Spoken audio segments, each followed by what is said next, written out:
नमस्कार।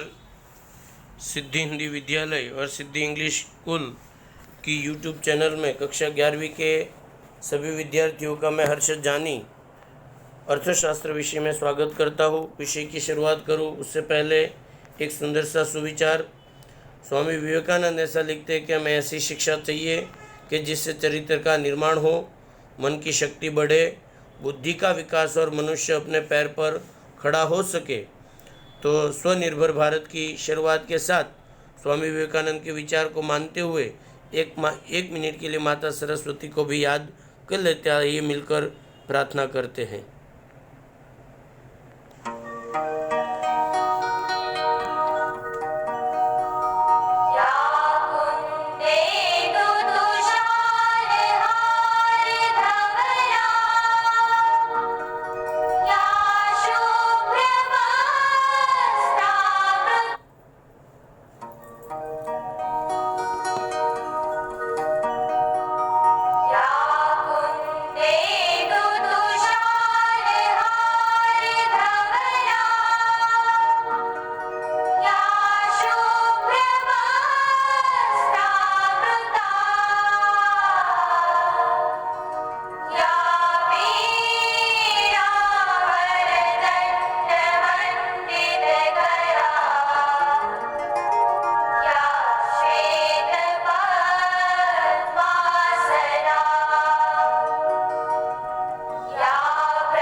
सुंदर सी प्रार्थना के बाद पुनः एक बार पेपर शैल आपके स्क्रीन पर है। वैकल्पिक उत्तर, एक वाक्य के जवाब, 2-3 अंकों के सवाल और 3-4 वाक्य वाले और विस्तृत सवाल के प्रश्नोत्तर के जवाब आप लोगों को वार्षिक परीक्षा के अंतर्गत तैयार करने रहेंगे। 7वां लेसन हम लोगों का चल रहा है भारतीय अर्थतंत्र। उसके अंतर्गत बहुत सारी जानकारी हमने प्राप्त कर ली थी। अब हम लोग पेज नंबर जो है उसके अंतर्गत आप लोगों को बता दूं, जनसंख्या वाला जो मुद्दा है उसके अंतर्गत हम लोगों की बात हो रही थी। हम लोग जो देख रहे हो आपकी जानकारी है तो बता दूं कि भाई पेज नंबर 81 के अंतर्गत आप लोगों के ये सारे टॉपिक है। उसमें 5वां जो मुद्दा है जनसंख्या, उसमें कैसे लिखना है। अगले ऐसे तो मैंने बात कर दी थी कि आप लोगों को इसके अंतर्गत 2 कॉलम बना लेने का कि भाई पहले कितनी थी और अभी कितनी हो गई। फिर भी 1901 में भारत की जनसंख्या 23.84 करोड़ थी, जो बढ़कर 1951 में 36.1 करोड़ हो गई।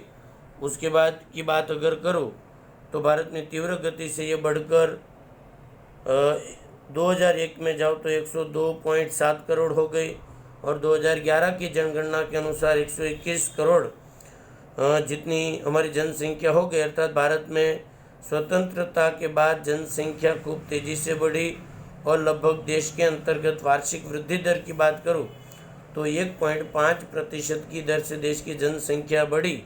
भारत में अधिक जनसंख्या विस्फोट के रूप में भी एक चिंता का विषय है। मतलब हम लोगों का जो टॉपिक चल रहा है वो भारतीय स्वतंत्रता के पश्चात भारतीय अर्थतंत्र, उसमें प्रति व्यक्ति आय देखा था हमने, कृषि देखा था, उद्योग देखा था, सेवा देखा था और अब हम देख रहे जनसंख्या। पुनः एक बार जनसंख्या में के एक के अंतर्गत 1901 में 23.84, 51 में 36.1 करोड़, 2001 में 102.7 करोड़, 2011 में 121.2 करोड़ और वृद्धि दर के हिसाब से 1.5%। और ये देश के लिए चिंता का विषय माना जाता है। उसके बाद यदि मैं बात करूँ तो 6ठा मुद्दा गरीबी का, उसमें भी आप लोगों को आंकड़ों के आधार पर ही जवाब लिखना रहेगा कि भारत में कौन सी गरीबी अधिक है, तो कि निरपेक्ष गरीबी। भारत में निरपेक्ष गरीबी की समस्या वाला देश है। दूसरा कि वर्ष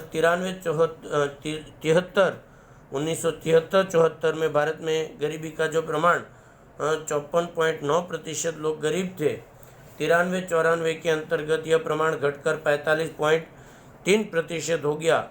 2004-05 में घटकर 36.2% हो गया और 2011-12 के अंतर्गत भारत में इसका प्रमाण 21.9% जितना हो गया।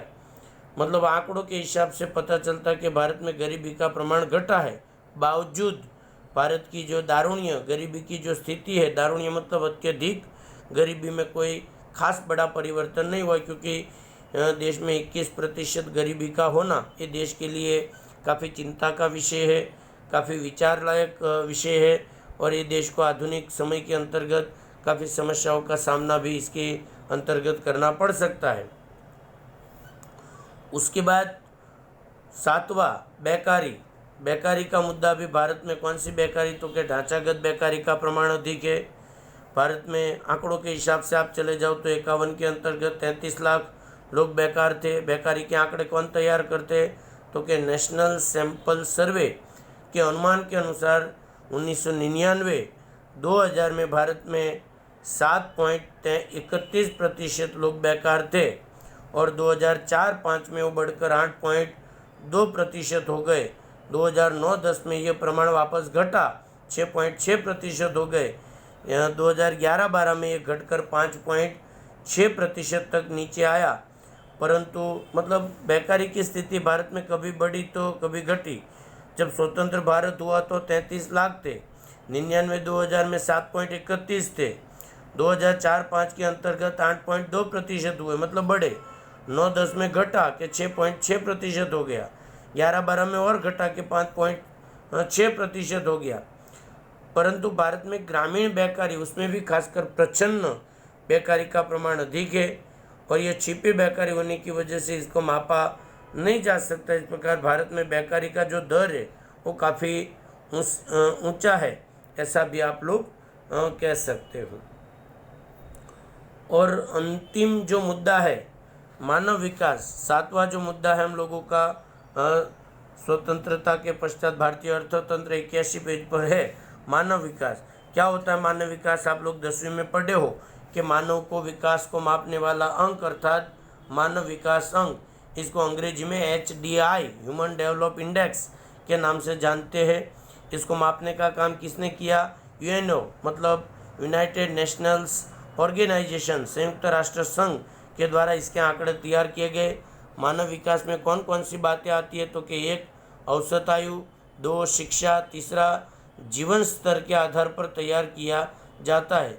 इस मानव विकास अंक को प्रस्तुत करने वाले विवरण को एक परिभाषा में आपको मैंने बता दिया कि मानव को विकास को मापने वाला अंक अर्थात मानव विकास अंक। 2000 के अंतर्गत मानव विकास अहवाल के अनुसार भारत का मानव विकास अंक 0.463 था, जो 2010 में बढ़कर 0.546 हो गया। 2012 में 0.554 हो गया, और 2013 के अंतर्गत 0.586 अंक के साथ भारत विश्व के अंतर्गत जो कुल 187 देशों की गणना होती है उसके अंतर्गत भारत का क्रम वर्तमान में 136वां है। आपने 10वीं में पढ़ा था वो 2001 का आंकड़ा था, अभी आपके सामने जो है वो आंकड़ा 2013-14 का है, जिसमें 187 देशों में भारत का क्रम 136वें क्रम का देखा गया है। इस प्रकार मानव विकास अंक के अंतर्गत भी भारत विश्व में काफ़ी पीछे है। और इस तरह से आप लोगों ने अंत तक जो वीडियो देखा उसके लिए बहुत बहुत धन्यवाद। वीडियो पसंद आए तो लाइक, सब्सक्राइब, शेयर करना ना भूलें। वीडियो से रिलेटेड कोई भी जानकारी, कोई भी क्वायरी हो तो मेरा संपर्क नंबर है 9825581539। मैं हर्षद जानी, आप लोग मेरा संपर्क कर सकते हो। बहुत बहुत धन्यवाद। जय हिंद, जय भारत, वंदे मातरम। धन्यवाद।